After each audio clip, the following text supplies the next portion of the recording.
Welcome, everyone. Thank you for joining us this afternoon. My name is Ricardo Martinez, he, him. I'm the Executive Director for GLBTQ Legal Advocates and Defenders, or GLAD Law. I'm here with three of GLAD Law's attorneys: Senior Director of Transgender and Queer Rights, Jennifer Levi, Senior Staff Attorney, Chris Erchull, and Director of Family Advocacy, Polly Crozier. Just a few notes before we get started. We are recording this today, and we're going to share the email, and we will share the email and some additional resources with everyone who registered. The recording captioning is available via the closed caption button within your screen, within your Zoom options. And finally, we have a lot to cover today, so we're going to cover as many questions that we received. We've received many questions in advance, and we'll be addressing those as we go along. If you drop questions into the Q&A, we will do our best to answer them, either on the call or by following up via email. So let's get started. We are just past 100 days into the federal administration that has unleashed a barrage of executive orders targeting vulnerable communities, unjustifiably targeting immigrants and transgender people most profoundly. We've witnessed the administration take on a number of actions that undermine due process and the rule of law. And these policies threaten people's safety, dignity, and equal treatment under the law. And when I say people, I just want to be very clear that I don't mean strangers. I don't want to create further distance from human beings who are suffering. I'm talking about Americans. I'm talking about our neighbors, our loved ones, significant others who are being harmed. I'm talking about my friends, people who look like me, people who look like you. There are a lot of people in this country who don't know if their family members are safe. Transgender people are having to navigate this life by calculating risk everywhere they go. And the underbelly of our racist system is now fully in display due to the resurgence of overt discriminatory practices. And, you know, it's a time where we are rightfully and should be scared and angry, and we have every single right to be. And despite that, you know, we carry on. What has kept me going these past few months has been the practice of radical acceptance. I've been trying to explain this to folks, but for me, it's the process of fully acknowledging and embracing the reality as it is. This is it. This is where we are. This is what we have to contend with. And it's sobering, it's infuriating. And for me, it really does fuel my ability to show up courageously, strategically, and with others who want to cause good trouble. There are very many of us who are on the call that I would categorize under that list. I see this call as being about radical acceptance, love, and defiance. We're going to talk about the sobering things that are happening, but also about what we here at GLAD Law and our partners are doing to contend with these things. And we'll talk about what so many are doing to show up courageously in this moment. And with that, Jennifer, I think we have to start with you and the news that broke yesterday. GLAD Law is challenging the Trump administration's transgender military ban, in our case, Talbot versus US. And we secured a preliminary injunction blocking enforcement of the ban. And yesterday, the Supreme Court granted a stay of the injunction in a related case, the Schilling v. U.S. case. Can you talk about what that means and its impact? Yeah. Well, first of all, Ricardo, oh, good. I'm off mute. Thank you for that intro and for that, you know, inspiration. I have to say, I love the idea of being a good troublemaker. So happy about that. And also just want to say, I find your words inspirational, and your comments in your resistance brief give me, you know, renewed commitment every time I review them. So I thank you. And I thank you for your leadership of GLAD Law. So yeah, last night, as you said, the Supreme Court issued a stay of the preliminary injunction that had been in place, halting the transgender military ban in the Schilling case, which is a different case than the one that GLAD Law is working on. But, you know, to get an opinion from the Supreme Court unauthored and, you know, 6-3 on an issue of that magnitude with the speed with which it was released I can't sugarcoat it, was a sucker punch. Felt like a sucker punch for sure. And even though, you know, with the time that I have spent at GLAAD, I have come to expect these kinds of setbacks. This one, to be very honest, hit me very hard.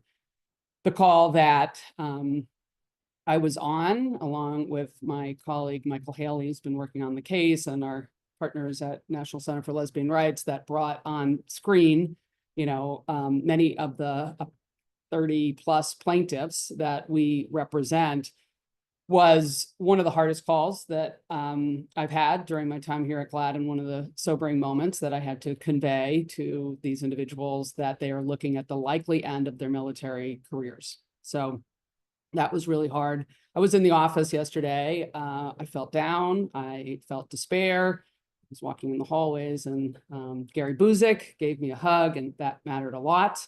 And it was really hard to see a way forward, to be candid. But within hours, really, I mean it, like, our team was back at work, and late last night, we filed a letter brief with the DC Circuit Court of Appeals, arguing that the court order issued by the Supreme Court isn't controlling. We alerted the court to more public statements that Secretary of Defense Hegseth continues to issue on his Twitter account that degrade individuals, transgender people, but it degrades the military. It, you know, it degrades the office. It degrades the public. And it, you know, people are increasingly so sick of this administration's doublespeak, right? Saying in court one thing, that this military ban regulates medical care, which is absurd. And on the other hand, in these, you know, huge megaphones saying this is about harming transgender people. So I got my fight back on, you know, and this morning, I want to say I was listening to some remarks by Rabbi Sharon Brous, who I do listen to lots of people, Ricardo, you and others, for inspiration. And she said this thing that's really kind of stuck with me that I want to share with this group. And she talked about what she called a space between stimulus and response, right? Like, what happens between that time where you get that sucker punch and you figure out, like, what are you going to do? What goes in that space for you was the question. And I realized that, you know, for me, and I think for GLAAD Law, it's justice that goes in that space, and it's justice through action. And, you know, that gave me this renewed energy this morning to keep fighting. So was it awful to get that decision yesterday? Absolutely. And it has, as you said, I mean, unbelievably real and harmful consequences on individuals, people's lives. And it is cruel what we are going to see roll out. But what it does is redouble my focus and my commitment on the litigation, on all of the work that GLAAD Law is focused on. So I want to talk about the context of the 100 days reflection that we're going to be focused on this evening. And there's a lot of talk about executive orders, and I thought it might just be helpful at the outset to say, what are executive orders? You know, what do they do and what don't they do? So an executive order is a directive issued by the president that manages operations of the federal government. And these orders have the force of law when they're based on the authority that the executive derives from the Constitution, or authority that's delegated to the president by Congress, but they don't have legal import when they violate the Constitution, or when they violate or conflict with federal law, basic civics. Congress makes the law, the president enforces it. And this administration, in the first 100 days plus, because we are a couple days after the 100 days mark, has issued 147 executive orders, right? So just to put that in context, that is a record-breaking number. And it is actually the same number of executive orders that were issued by Barack Obama in his first 4 years, right? So in 100 days, it matched what Barack Obama did in 4 years. And it's more than the number that he actually issued in his first term. So that's just the volume, right? But what I want to also focus on, probably even more so, is the substance. And what we are seeing is, it's not normal. Like, this is not normal governance. in a normal circumstance of governance, administrations come in, they set new policies, they set new priorities, and they use the authority of governance to move people and institutions to conform to new policies. And that is not what we are seeing here, right? Let's be super clear that what we are seeing is an administration that finds institutions and individuals who aren't in compliance with, or, you know, that they say aren't in compliance with federal law, state law, policy, and beyond, and they seek to tear down those institutions. It's not about moving institutions, it's about tearing them down. And then we're seeing that, right? We're seeing it in immigration policy, we're seeing it in healthcare, we're seeing it in education, and we're seeing it in an attack on lawyers as well, right? So it's very different than anything we've seen historically. But, you know, I want to focus a bit more specifically, and you're going to hear a lot more in detail in a few minutes from Chris about the executive orders in particular that have focused on transgender people and LGBTQ people's lives. So one of the most significant orders was the one that was anticipated and promised on the first day of this administration, you know, termed the Gender Ideology Executive Order. And it's one that defines sex for federal purposes in a way that ignores the existence of transgender and non-binary people for federal law purposes.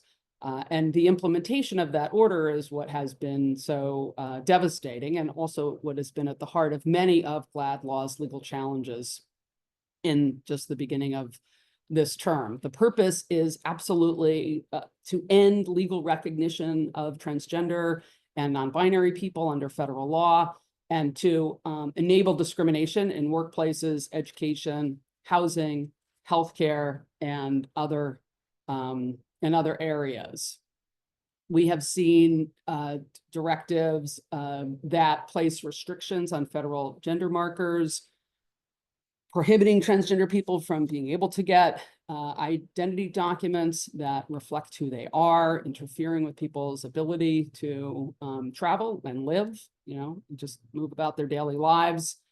We, of course, we saw the reinstatement of the transgender military ban. We have seen the issuance of an executive order that prohibits transgender girls from participating in school sports.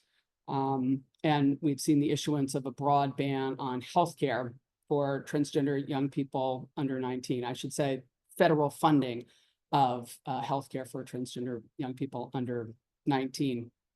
And the other things that those orders do is direct federal agencies to make recommendations, to issue reports, and we are starting to see those follow-on compliance with those executive orders rolling out, you know, in the timeframes as they've been indicated. Most recently, many people may have seen the issuance by HHS of a report distorting the science about healthcare for transgender adolescents, and really alarmingly advocating conversion therapy as a mode for brutalizing transgender young people, as we know, because we know that that is the harm and the effect that conversion therapy has. So I want to acknowledge that a lot has changed in 100 days. I mean, it really has been a tremendous amount coming out from this administration. And I think it is so important for everyone on this call to be clear-eyed that there is more to come in terms of hostile actions against LGBTQ people. And certainly some of that will be a focus on harming queer families. And I know Polly's going to talk about that in a bit as well.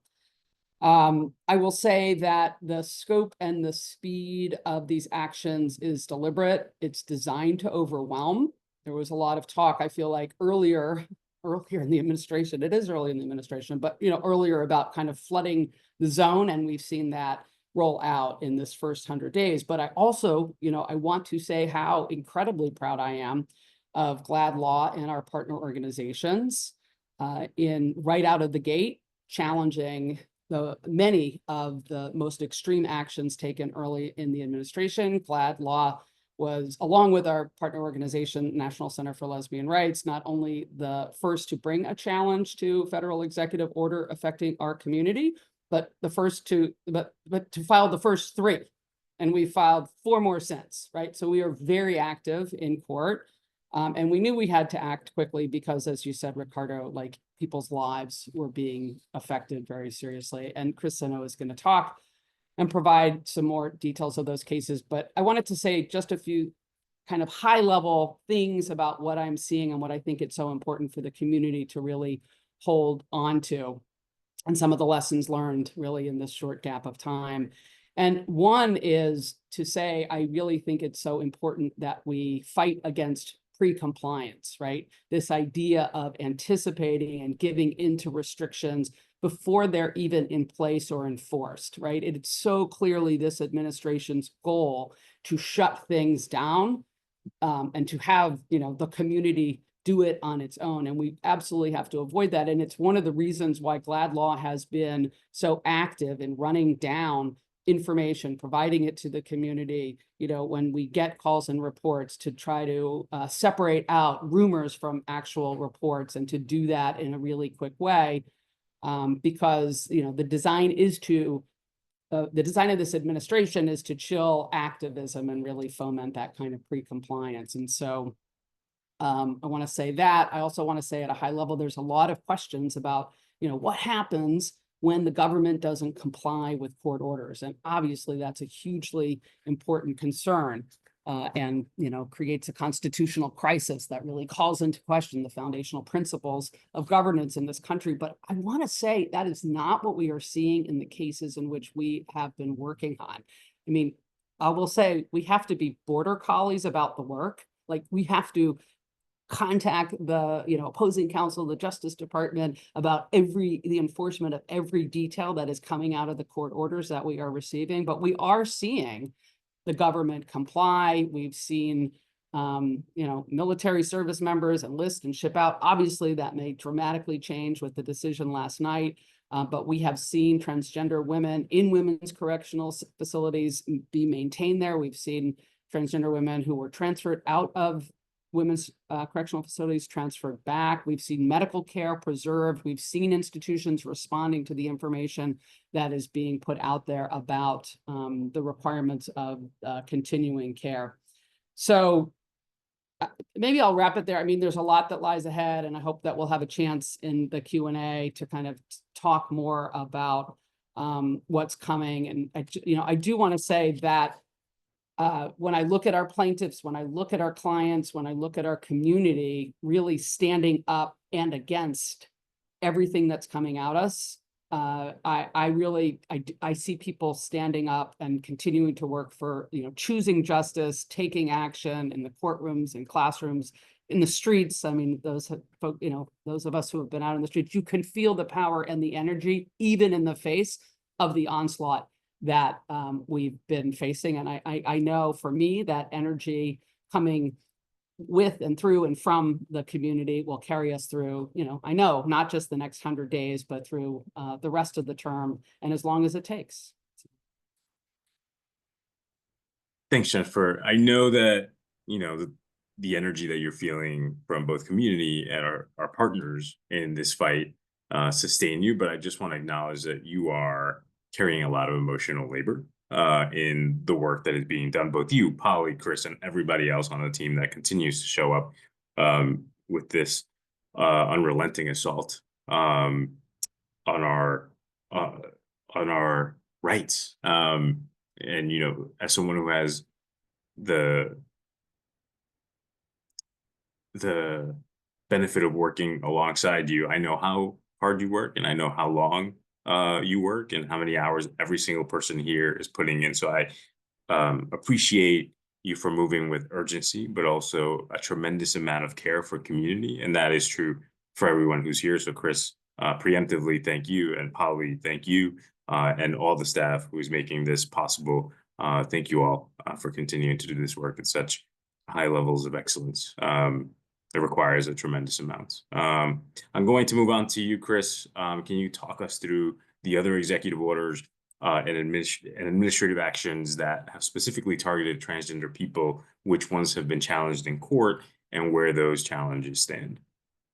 Yeah, I'm gonna get into the nitty-gritty, talking about some of the litigation that's ongoing, and there's a lot of good news there. I want to highlight one thing about what Jennifer was just talking about with respect to the order that came down from the Supreme Court and the immediate steps that Jennifer took to respond and try to persuade the court in Washington, D.C. to continue hearing and considering the merits of the military challenge that we brought. The letter that Jennifer submitted to the court this morning was really inspirational because it highlighted what we already know, but which courts aren't always attuned to, which is that this government has made no secret about its very clear intent to harm transgender people. And it's without a doubt, it's true that it's unconstitutional for the government to take action that's really just directed at harming a politically unpopular group. And that's what we've seen time and again. But it is really, really difficult to explain to courts when that is happening, that is actually what's underlying the government action. And Jennifer's just been a really great leader in helping to tell that story for courts, and I find that really inspiring. And the letter this morning was just another example of that, of really effective messaging about how the government is really just motivated by an intent, a desire to just cause harm to transgender people. And that's a thread that we see throughout all of these executive orders. So now I'm going to step back and just say, Jennifer mentioned the plight of transgender women who have been incarcerated in federal prisons and what it has been like for them since the new administration started in January. With the first executive order, we heard from a family almost immediately after the first executive order, telling us how their daughter, who is an incarcerated transgender woman in a federal prison, was immediately put in solitary confinement, told that she would no longer have access to medical care, and told that she was going to be transferred to a men's facility.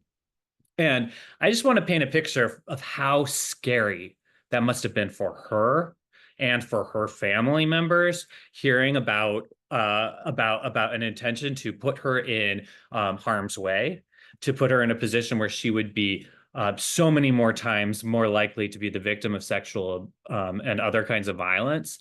And the truth is that when you hear about a situation like that, you have no choice as a civil rights attorney but to do something about it, right?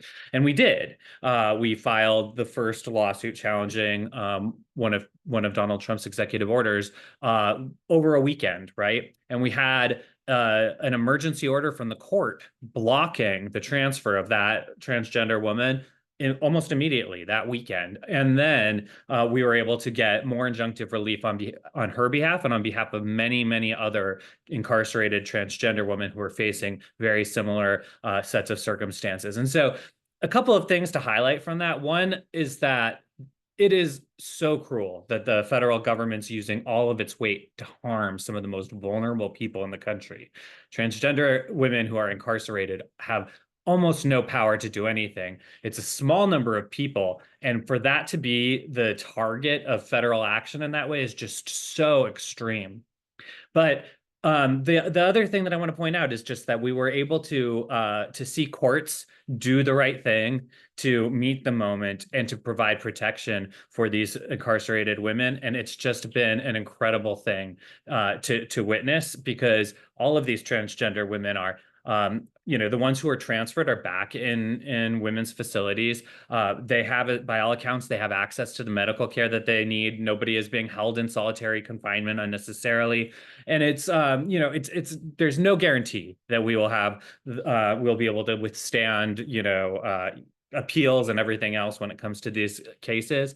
But it's just been so remarkable to see the lawyers fighting, the courts standing up for the rule of law, and to see the federal government comply with court orders, and to ensure that these transgender women are not being exposed to some of the most terrible kinds of violence that we can imagine. So you know, the cases those cases are now on appeal. There are 3 consolidated cases that are consolidated on appeal, challenging BOP, Bureau of Prisons actions. There's another lawsuit that's been brought by partners that's challenging the denial of medical care to transgender people and the denial of like commissary items and other essential things that incarcerated transgender people need to have access to, and that lawsuit is ongoing. And so that's just one example, one set of lawsuits, litigation that's actually going very well, and we're so happy and proud of the people who are, like, you know, on the front lines litigating those cases. I want to say a little bit more about the military litigation, just because I think that it gets a little confusing, and I want people to be clear on everything that's going on. There were 3 different lawsuits that were filed in 3 different courts across the country. 2 of them were filed by GLBTQ, another filed by Trusted Partners. And the lawsuit that was filed in the Ninth Circuit, right, in a Ninth Circuit court by friends of GLBTQ, was called Schilling versus Trump, and that is the case where the court issued an injunction blocking the executive order that would have basically terminated employment for all transgender military personnel, and that was appealed, and the Ninth Circuit affirmed the injunction that the court had issued, and then that went to the Supreme Court. And on the shadow docket, the Supreme Court said, we're gonna wipe away that injunction that the court had issued. We're not hearing arguments on the case. We're not dealing with in-depth briefing. We're just going to wipe away what the court ordered. And so the separate order that is in the Washington, D.C. case that GLBTQ filed, that order is still is still in effect, except that the DC Circuit Court put a stay on that order as well, pending appeal. And so, you know, both of these cases are still alive. They're still being fought. There's still a chance, and there's still going to be an opportunity to keep litigating the case and try to reach a good outcome.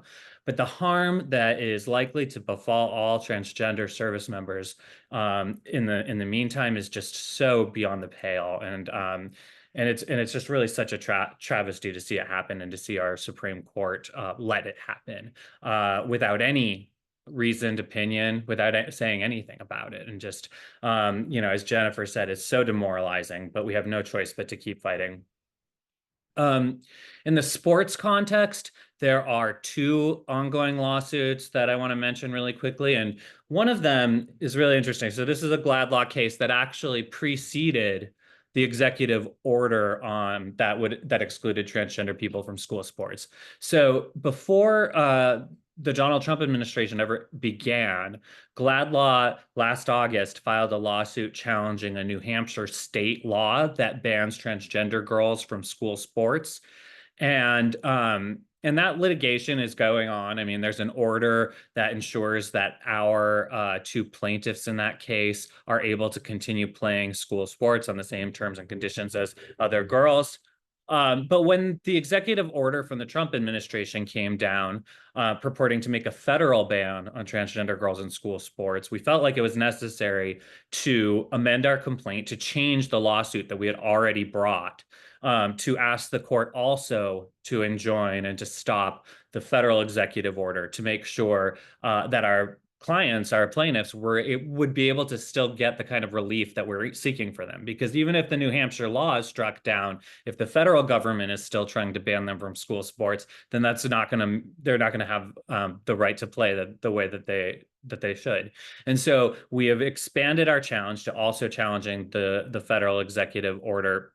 And I think that's just a really important point to tease out from this, which is that the litigation that we're dealing with now, and the onslaught of attacks from the federal government that we're facing right now, are not new. It's new to have the full weight of the federal government directed at harming transgender people, but these are all areas in which we have been litigating previously. We have been fighting for the rights of transgender people to have equal access to education. We have been fighting for the rights of incarcerated transgender people and for the rights of transgender people to have access to medical care. And these fights that we've been having in courts are all still interconnected with what's going on today with all of these executive orders. And so we're continuing the battle when it comes to education, when it comes to the right of transgender girls to play school sports.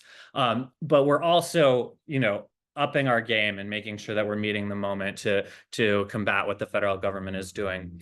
Another interesting thing that it comes out of sports litigation is that the state of Minnesota has filed its own lawsuit challenging the executive order on school sports. And that lawsuit is basically is the state of Minnesota saying, hey, in our schools, in our states, we believe in providing equal opportunities for all students, including transgender students, to play school sports. And what the federal government is trying to do by threatening to cut our education funding is trying to override our policies that support transgender students. And we have a problem with that. So the state of Minnesota preemptively filed a lawsuit challenging the federal government's executive order. And that lawsuit was just filed. There's not any action to report on in that case yet, but it's a really positive move in the right direction. I saw in the comments or in the chat that somebody had asked about travel and passports specifically, right? So one of the impacts of the first executive order is that the Trump administration has made it so that transgender people can no longer get accurate identification documents, including passports, social security cards. And that has caused so much turmoil for transgender people who need to renew passports or have lost their identification documents or who, I mean, and it's caused a lot of fear for people who are trying to travel internationally or even domestically. And these fears and concerns, of course, are not unfounded. They're very serious concerns. I do want to reassure people that the federal government has at least so far has continued to acknowledge and accept validly issued passports, even if the gender marker on those passports does not match a person's birth sex. And we don't see any indication that the federal government intends to change that policy at this point in time. But it can still be really scary, especially because, what happens if you lose your passport overseas or anything to that effect. So anyway, there are two lawsuits that are ongoing right now challenging the executive order with respect to passports for transgender people. And right now there's an injunction, but that injunction only applies to the people who are actually plaintiffs in the case, and it hasn't gone more broadly than that. And so we're still seeing how courts grapple with this very complicated issue. And just one more point on the scope of injunctive relief, I just want to say courts are increasingly reticent to issue broader injunctions than just for the plaintiffs who are in a particular lawsuit. We've seen that trend happening in cases, on all sorts of cases everywhere. And it's something that plays a lot into how strategically we think about what claims to bring. And we're seeing, more discussions about whether in certain cases class actions might be appropriate and things like that. But the short of it is that sometimes it's very difficult to convince a federal court to issue anything, any kind of order that's broader than just the particular plaintiffs in the case. And so what we saw in the Orr versus Trump case is an example of that, where the court is only willing to issue an order that goes to the plaintiffs in that case. As for medical funding, there is currently an injunction, a broad injunction that makes sure that the federal government cannot cut off funding anywhere in the country based on the provision of medical care for transgender adolescents. And so the executive order attempts to block funding for anyone who provides that kind of care. And there's a broad court order that has prevented that from happening, at least for the time being, which is excellent news. It means that clinics can continue operating everywhere nationwide, as long as they're not in states that have already banned that kind of care. And one more point on state bans. It's kind of alarming. I mean, it's very alarming that half of the states in the country have banned medical care for transgender adolescents, and it's even more alarming that the federal government is attempting to broaden that to include medical care in all states, right?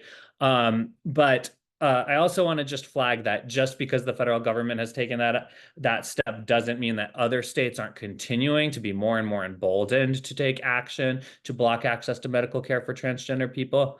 But on the flip side, and I'm sure Polly is going to talk more about this, we have seen increasing activity in state legislatures from friendly states to step up and try to do more and more to protect the rights of transgender people to access medical care. So with that, I'm going to stop there. There's more litigation that we could talk about because there are many, many, many other kinds of actions that this federal administration is taking, many that are directed at transgender people, but many that are that implicate the rights of transgender people in other ways and other LGBTQ people. And there's a lot of other litigation going on across the country, but those are some of the highlights of specific LGBTQ litigation that I think everybody would like to know about. So with that, I'm going to pass it on to Polly Crozier. Well, Polly, I'm going to ask you a question, if that's okay. We haven't yet seen a direct attack on marriage or LGBTQ families from the administration, though we have seen a few states try to pass resolutions calling for Obergefell to be overturned. Can you talk about what you see on the horizon for marriage equality and for our LGBTQ families? Yeah, absolutely. So I just want to say, I think it's really clear to us that people remain really worried about marriage equality, right? I get a lot of questions about it in webinars through Glad Answers. We know, we hear that. I do think that obviously the focus of the first 100 days has really been, well, so many things, but particularly the transgender community. So I just want to say marriage equality, we haven't seen, just as Ricardo said, a direct attack yet. And the resolutions that Ricardo mentioned, you might have heard about them in the news, right? There's an extremist group that has been encouraging state legislatures to pass essentially anti-marriage equality amendments, right? That marriage is between a man and a woman, and that Obergefell was wrongly decided. Actually, the good news with those is that not a single one passed. Not a single one. There is one that I'm aware of that is still pending in a state legislature, but in fact, in all of the other states, it have been voted down and haven't succeeded. And I just want to say, I think that's really good news. Now, had they passed, they wouldn't have had legal effect. They were symbolic, mean, terrible, symbolic, but they would have had no legal effect. And I think the fact that they didn't pass is really good news. And I think, speaks to how kind of core and core to our families and our communities and our institutions, marriage equality is at this point, nearing the 10th anniversary of Obergefell. I think it has been, and we keep trying to, lift this up, right? In this world of so much dark news, lift up that marriage equality has been so positive, right? It's been so positive, so positive for children, but also for families, extended families, employers, so many people, right? Because it is a simple, easy rule to administer. So many people rely on it. And, I think so popular in public opinion. And you might have heard probably from Glad Law or otherwise about the 2022 Respect for Marriage Act, right? Which essentially Congress kind of said, we're going to put a stamp on. We have Obergefell in the Supreme Court, and also U.S. versus Windsor, and also Pavon versus Smith, right? Actually, 3 Supreme Court precedents that really talk to the strength of marriage and also parentage. But then we have a bipartisan federal law that was passed in 2022 that says, you know what, for the purpose of for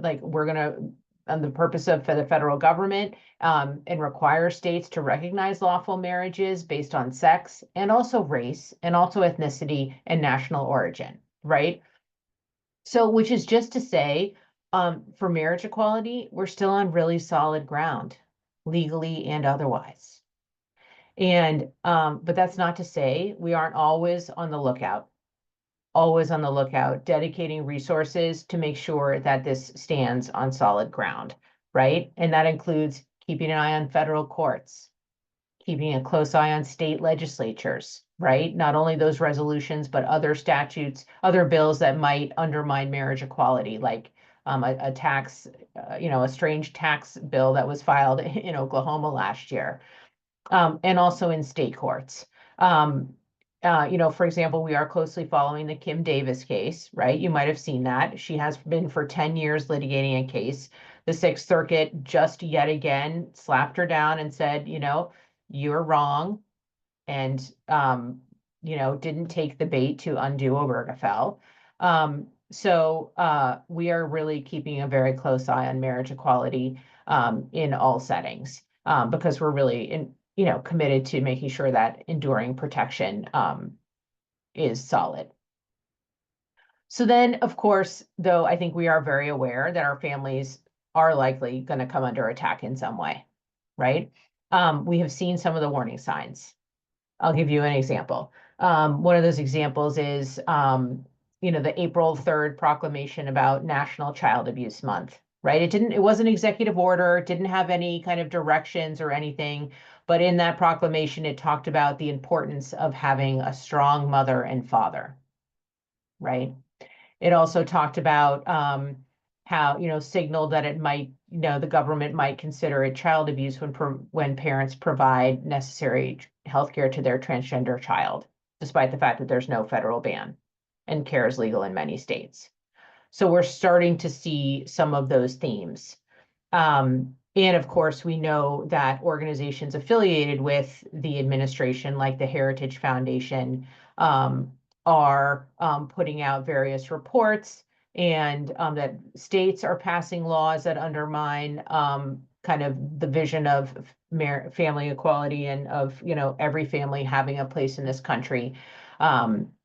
So we are anticipating and preparing for attacks on our families. And I will say, as you might have seen, the Trump administration did issue a executive order about IVF, right? The president promised to expand access to IVF and to lower costs for IVF, which is a really, really important science, evidence-based healthcare that helps people have families. And so we know that's not likely to happen, and we're keeping a very close eye on what's going to happen that 90 days after that executive order to see what might come.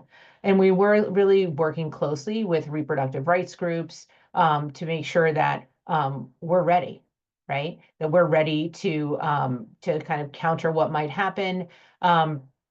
And really to continue the work, because we are doing really substantial work in the states to say we want more access to fertility health care. We want parentage protections for children born through IVF. And honestly, however they come into our families, we have built a very strong foundation and coalitions of this vision of the country that is, we're going to protect children no matter how they come into our families, and that families come in so many different ways and are really so important to us and to our well-being and happiness, as opposed to a different vision of, one man, one woman in a marriage with biologically connected families. Those families are important too, but we know families are so diverse across this country. So, the Heritage Foundation report on IVF and the recent law in Arkansas is trying to kind of pump up this like non-science kind of fake science about that fertility healthcare is this, which we know is not true. We know is not based on science and is going to distract from actually providing the healthcare we need. And we're working hard to prepare for that. And of course, again, working hard to do kind of the positive work that we're already doing, where, we have fertility healthcare bills that are pending in Rhode Island, in Connecticut, in Massachusetts. Those sessions are still going on, and we're still working hard on those. We're still working on protecting families in Illinois, in Vermont, in Pennsylvania. So we are, just trying to keep ahead of the attacks that might be coming and stay strong on our vision, right? Stay strong on our vision that we're going to protect our families, our children, and our marriages. So pass it back to you, Ricardo. Thanks, Polly. We're at 6:18, and I know the time has gotten, we only have an hour and there's so much to cover. So we're going to try to cover as much as we can within the next 12 minutes. If we go over a couple of minutes, I hope people will be patient and stick around. But if not, I understand if you have a hard stop. We always have Glad Law Answers. I will say that we are going to move on to answer some of the questions that were submitted.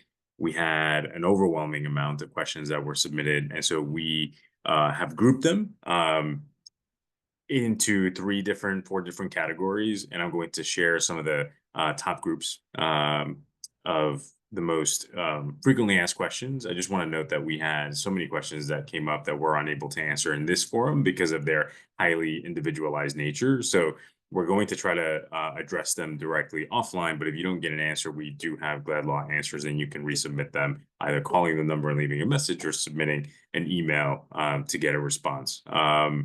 So some of these have been addressed, and in the interest of time, I'm going to turn to the ones that haven't been addressed directly, if that's okay.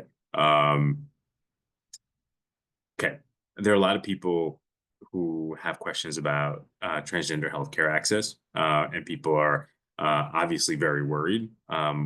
So I'll open it up to anyone in the group. What options do people have to secure continued care for both adolescents and adults? So I feel like this is a speed round.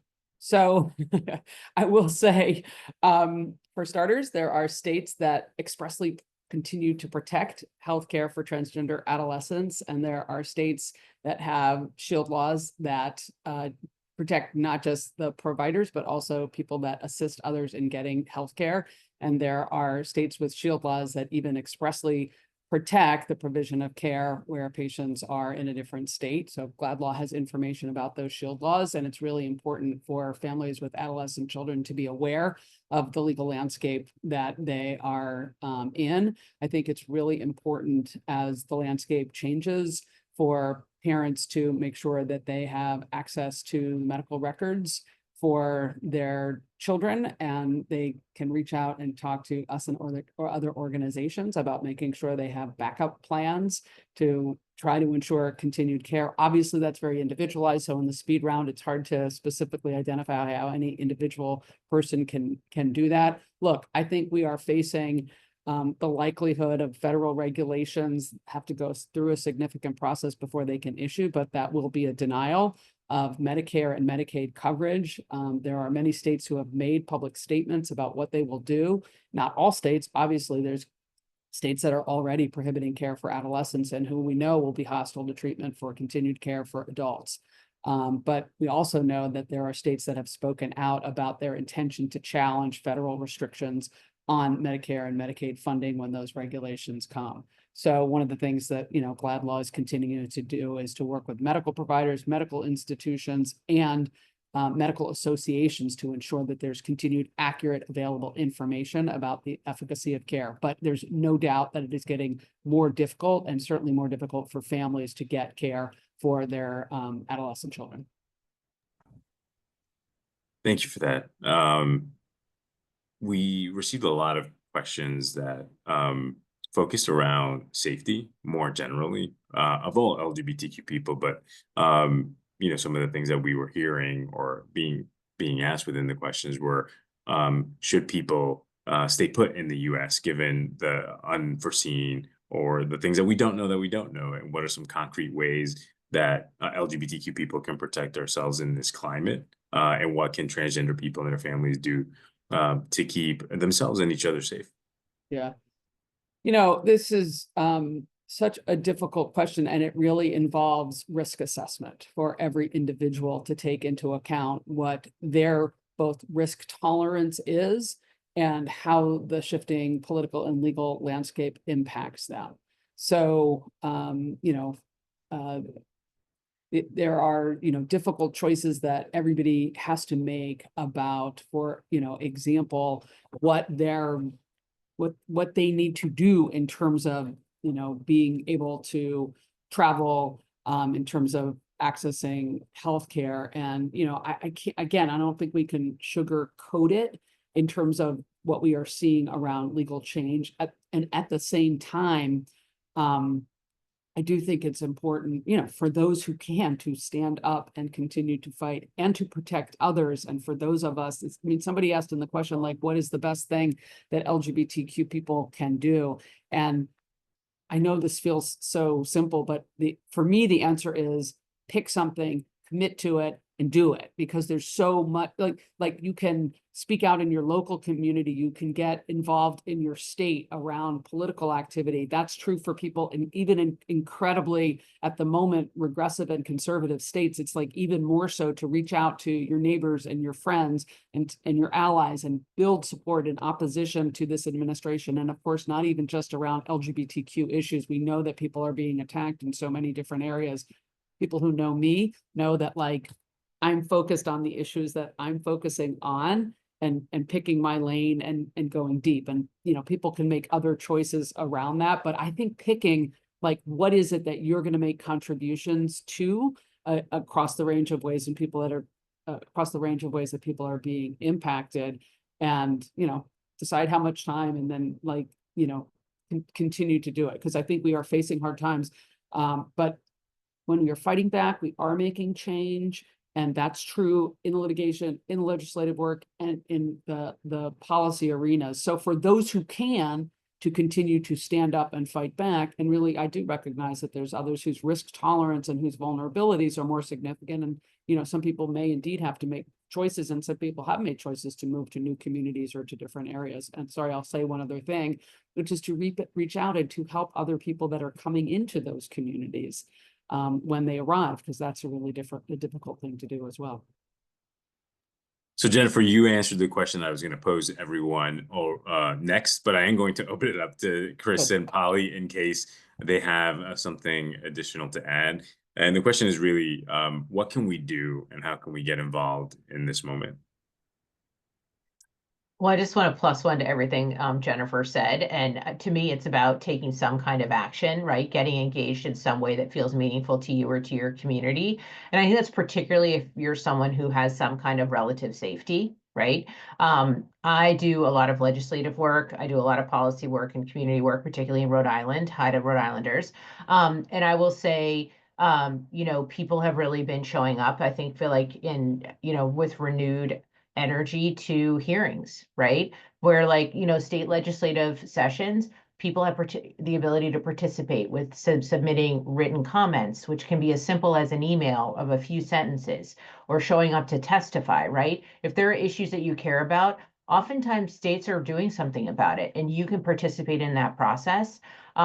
I was at a phenomenal hearing where there was a parent of a transgender youth, and a youth who had testimony they didn't feel safe to read themselves, and community members who were safer stood up and read that testimony on their behalf, right? So there's really a way to listen, to support members of your community, and to be a voice. And also just to gather together, right? I think Jennifer mentioned this earlier, share information with each other that's good, right? And find that kind of mutual aid and mutual support in your communities, whether that's a community group, religious institution, or whatnot. I think being together in this time, sharing information and supporting each other, because we're all going to have bad days, but we can really provide a little bit more care and kindness to each other. Yeah. And so, yeah, plus one to everything Jennifer said and everything Polly said. I do have a couple of specific recommendations for people who are really at a loss for how to even get started or where to get involved in your community. School boards.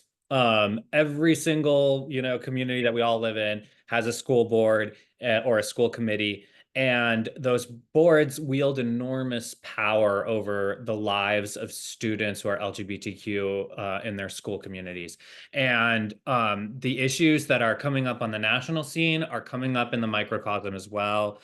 And it is so imperative that we have as many people as possible being in attendance at school board meetings, ensuring that their voices are heard. You don't have to have school-age children to have a meaningful contribution to the conversation about what's going on in your local school community. You just have to be somebody who cares about LGBTQ students, and it can make such a difference. And so, you know, how to be in touch and attuned is going to be different based on where you are and who's involved in your local school politics. But that is like my first and biggest recommendation anytime the question comes up.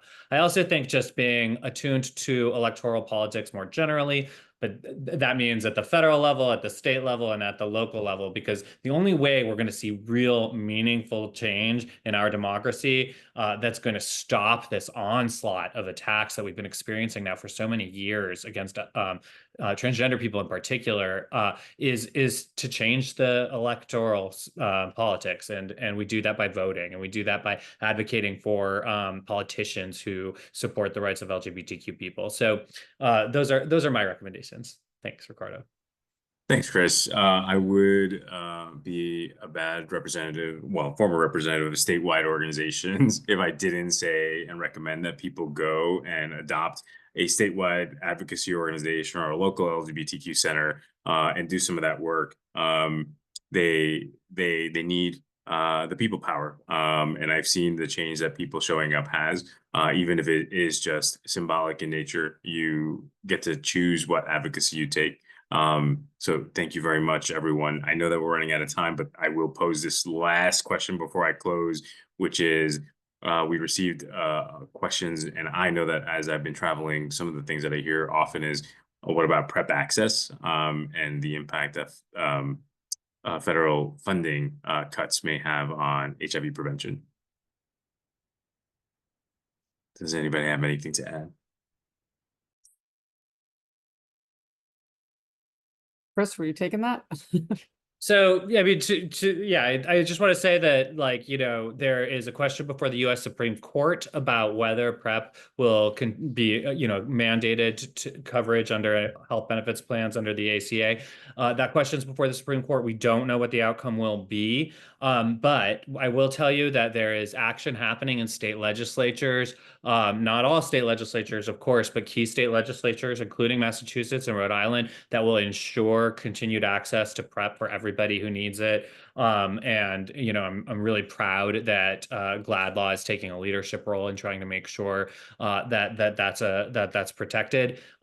Big picture, it is very scary to know that there are threats to access to PrEP medication, but then also to treatment for HIV as well. It's this administration is really inviting a disaster when it comes to HIV treatment and prevention.